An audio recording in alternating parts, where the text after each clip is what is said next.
Bem, vamos lá, turma. Vamos só colocar em perspectiva o que a gente está analisando aqui, que é o seguinte: se a gente estivesse falando de quem vai ganhar a eleição, uma eleição normal, uma eleição onde a gente não tem medo, né, de um segundo turno ser um segundo turno ultra agressivo, tendo chute na canela, tendo golpe, etc., né?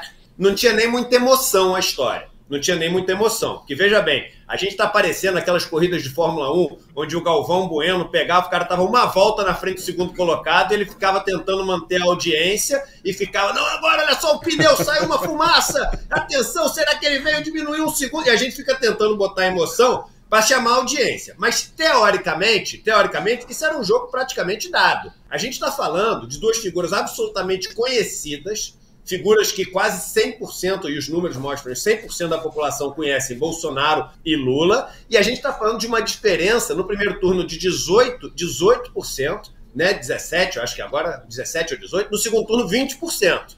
Então a gente está falando de mais de 20 milhões de eleitores, quase 30 milhões de eleitores. Aqui tem muita gente que não vota, mas a gente está falando de um número que é impossível, não acontecendo nenhuma facada da vida, é impossível que esse negócio, enfim, seja, falando de segundo turno, seja vencido essa barreira, essa distância, né? Esse gap, esse abismo que distancia um do outro. O problema é que, como existem muitos medos, né? Existe uma expectativa muito grande se pode ou não ser decidida no primeiro turno. Existe, né, aquela tese de que essa eleição sendo decidida no primeiro turno, isso ajudaria muito a evitar a sanha golpista, as tentativas golpistas de Bolsonaro. E aí, todo detalhe faz diferença, porque a gente está ali exatamente na borda, né, do primeiro turno.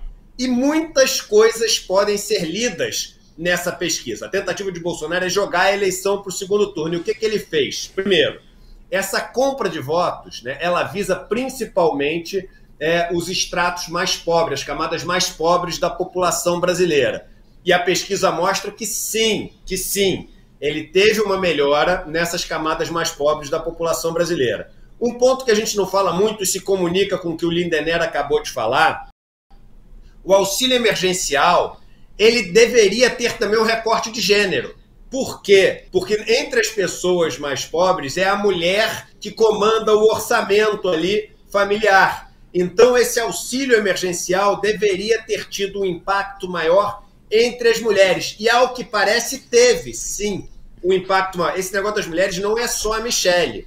Pode ser também, né? Tudo aqui é uma suposição, tentando trazer a lógica aqui e o bom senso. Pode ser impacto do auxílio emergencial, esse recorte de gênero geral que a gente está vendo. Uma alta considerável do Bolsonaro.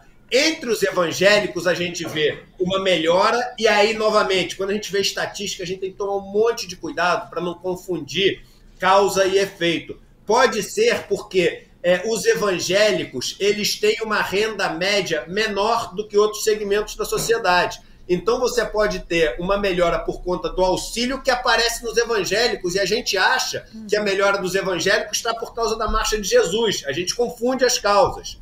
Pode ser que isso também tenha melhorado ali entre os evangélicos. Essa melhora do Lula nos segmentos mais ricos da população, olha que curioso. Quando a gente vê essa carta, né, que é uma carta onde empresários, donos de bancos, etc., assinam, na verdade isso é o seguinte, é uma codificação, é uma manifestação daquilo que já estava pulsando no inconsciente coletivo. Estamos trazendo até Jung aqui para a história. Então, o inconsciente coletivo dessa camada da população já estava assim pulsando o seguinte: caraca, Bolsonaro vai destruir os nossos negócios. E aí surge uma carta que nada mais faz do que externar isso que essa pesquisa já está medindo.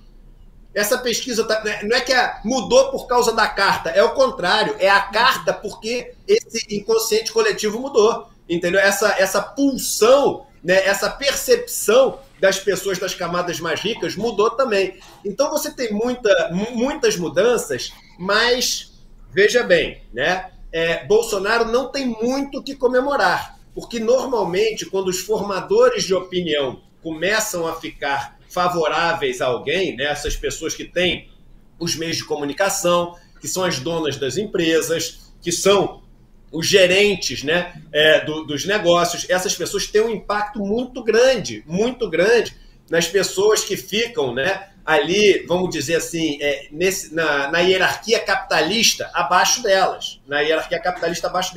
Então, Bolsonaro viu, nesse grupo que tinha ali um acordo tácito com Guedes, perder muita popularidade. Ele viu um impacto, sim, das medidas dele, mas um impacto limitado. O Chico Sá mostra que a rejeição continua muito alta e, sem baixar essa rejeição, ele não consegue vencer em 2 turnos. Agora, a única vitória de Bolsonaro foi que, dentro da margem de erro, ele conseguiu diminuir um pouquinho essa vantagem de Lula, que ainda garante uma vitória nele no primeiro turno. A briga de Bolsonaro é não deixar a eleição acabar no primeiro turno. E, nesse sentido, ele teve uma pequena vitória. É uma pesquisa que traz muita informação, apesar do resultado final parecer ser de estabilidade.